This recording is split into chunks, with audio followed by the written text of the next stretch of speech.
Primero, antes de la sesión, se hizo el último trabajo de comisión, donde se repasó punto por punto, artículo por artículo, ese proyecto de ordenanza, que finalmente lo que hace es reglamentar bajo todas las ordenanzas municipales esa figura legal que era la de conjuntos inmobiliarios, que estaba tipificada en el Código Civil y Comercial, y existía la necesidad de que si vienen a instalarse algún desarrollista este tipo de complejos inmobiliarios, se hagan bajo 3 ordenanzas fundamentales, que eran la de edificación, zonificación y fraccionamiento de suelo.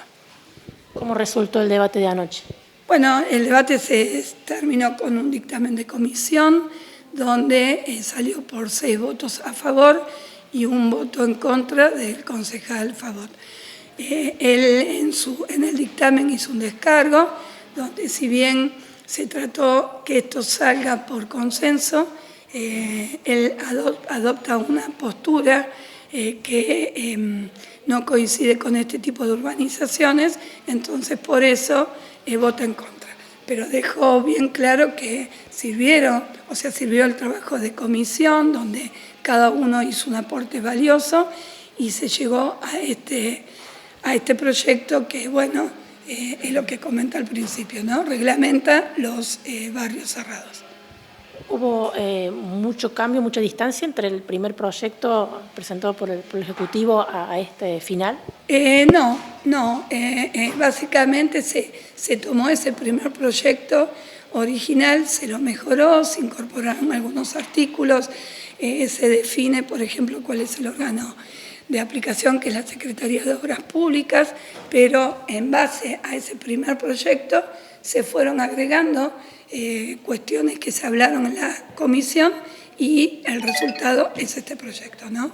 Que va a tener los fundamentos, en los vistos y considerando, del primer proyecto. ¿Han recibido inquietudes para la erradicación de este tipo de emprendimientos o tiene que ver con adecuar las ordenanzas a reglamentarlos? No, en realidad lo que se veía una necesidad que, como ya está contemplado en el Código Civil y Comercial, al no tener reglamentación, cualquier desarrollista podía, agarrándose de ese Código Civil, hacer un desarrollo de este tipo de emprendimiento sin ninguna reglamentación.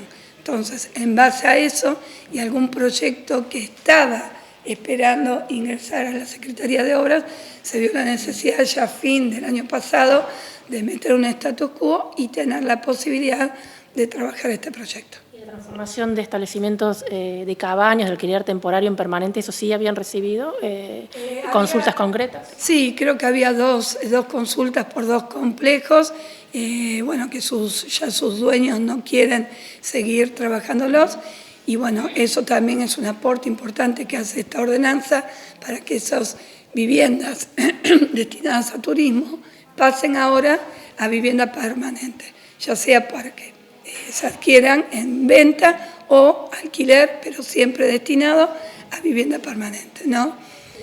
Para dar un poco de respuesta a la falta de vivienda. Los otros 2 temas se trataron de forma más rápida.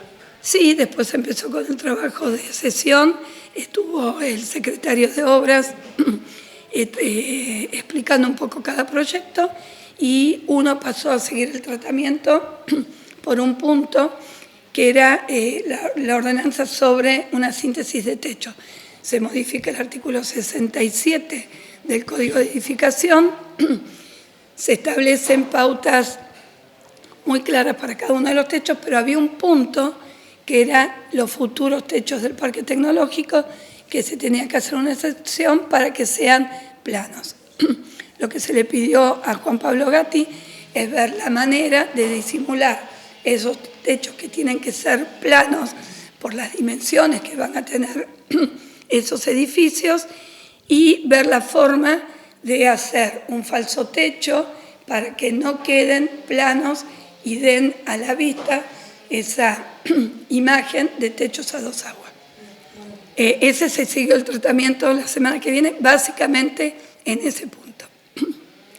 Y el otro punto fue los retiros que están establecidos por la provincia en la ruta S210, que va de Ruta 5 a la Rotonda de los Reartes.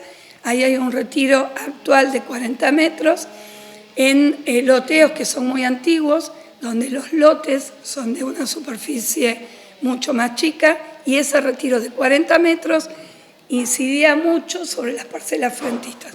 Entonces lo que se va a hacer, se traslada el retiro de la ruta que une Villa General Belgrano con Los Reartes, que es de 25,9 metros, para que no incida tanto sobre esos lotes.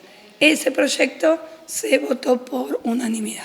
Una consulta más sobre el tema central. La aprobación de la ordenanza coincide con el final del statu quo, ya quedó fuera de vigencia. Claro, ayer vencía, entonces era un poco lo que nos corría en el tiempo. Se había que prorrogarlo un poco más, se iba a hacer, pero no era ya importante porque este trabajo se venía haciendo y teníamos que dar una definición, ¿no? La gente puede presentar proyectos. Ya puede presentar proyectos y lo mejor es que hubo un consenso.